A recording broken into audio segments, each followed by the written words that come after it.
The 12th of November, we've had a public open session at the Sunningwell Village Hall, and we invite parishioners to come and learn about the local plan part 2. We've finally been given some maps and some information from the Vale White Horse, their planning team, to help us educate the parish as to what the plan is all about. We've taken them through the proposed or the confirmed development of the Lodge Hill slips, what's in the local plan part 4, the local transport plan part 4, which is the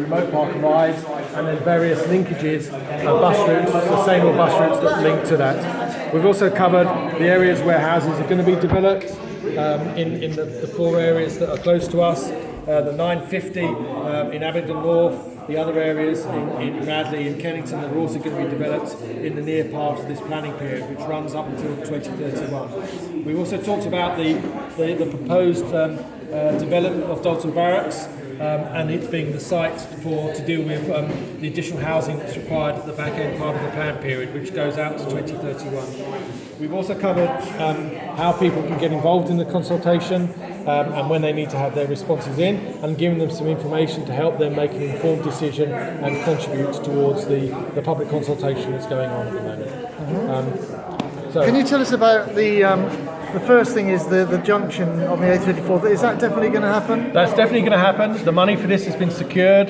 The government have given a grant for about 70% of the funding, and the other funding is coming from a Section 106 charge, which is being placed on the houses that are being developed north of Dunmore Road, the 950 houses, which has now had planning permission approved. So these houses and the government grant will mean this will start. It will start next year, and the Diamond Junction will be finished by 2020. We expect these houses to start to be built next year as well, and will take somewhere between 5 to 6 years to complete those 950 houses. And what do you expect the impact to be in Sunningwell of the Diamond Junction?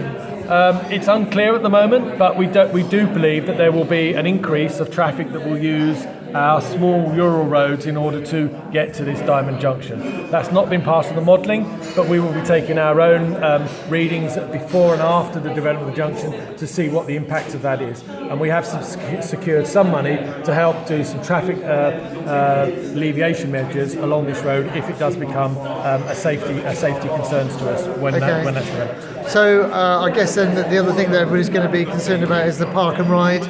Potential park and ride? It's still at this stage, it's a potential park and ride. It's Oxfordshire County Council plan. They've got to do more work on this. They were saying they will do the next round of investigations and see whether this is financially justifiable in about 8 years' time. So in the 2024, 2025 sort of period is when we expect them to really revisit that. Until now, this will be a piece of land that is safeguarded in the Vale White Horse's local plan. Okay, and this red line here, what's this? These red lines here are proposed bus and cycle routes that link the development of Dalton Barracks to the park and ride here. So these are to provide rapid transport mechanisms for bringing the people that live in Dalton Barracks to the park and ride in order for them to get into Oxford. Okay, and then the other thing that we keep hearing about in the press is the potential Oxford-Cambridge Expressway. Yes, we do. So the government has determined that they get a better return for their investment in the south than they do in the north, and they have found funding to link expressway between Oxford and Cambridge. There were 4 corridor routes that are being considered for that. One of those does go from Lodge Hill, and we'd expect the road to flow around and flow straight across between Radley and Kennington. So the road would flow up the A34 and then swing across here, and it might see the downgrading of the A34 as it is between here and Botley, because the main flow of traffic will be out to the east here from that. Okay? There are 3 other routes that are being considered, one between Abingdon and Didcot and one south of Didcot, and there's another one that goes from Marcham which swings around to the west and then joins the A34 north of Oxford.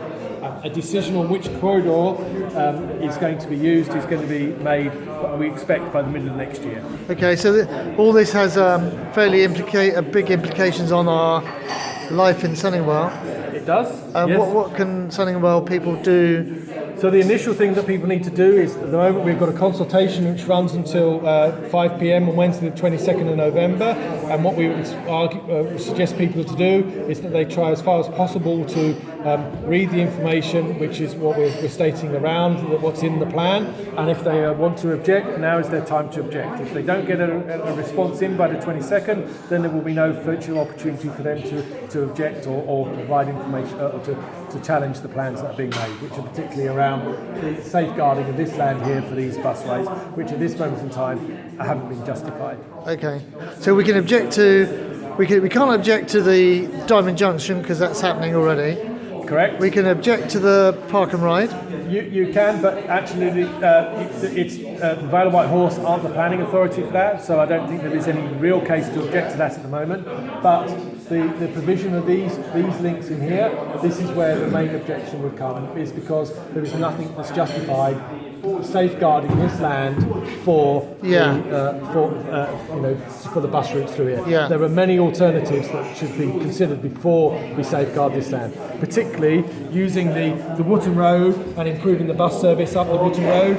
So at the moment this is a half-hourly service. The first thing to do would be to turn this into a 15-minute service to bring people into Oxford that way. It would then sort of use existing roads already and enhance an existing service. Okay, we don't believe that this is sort of a financially viable solution, even with the sort of the 2,000 houses in here. We don't think that makes that financially viable to do. Okay.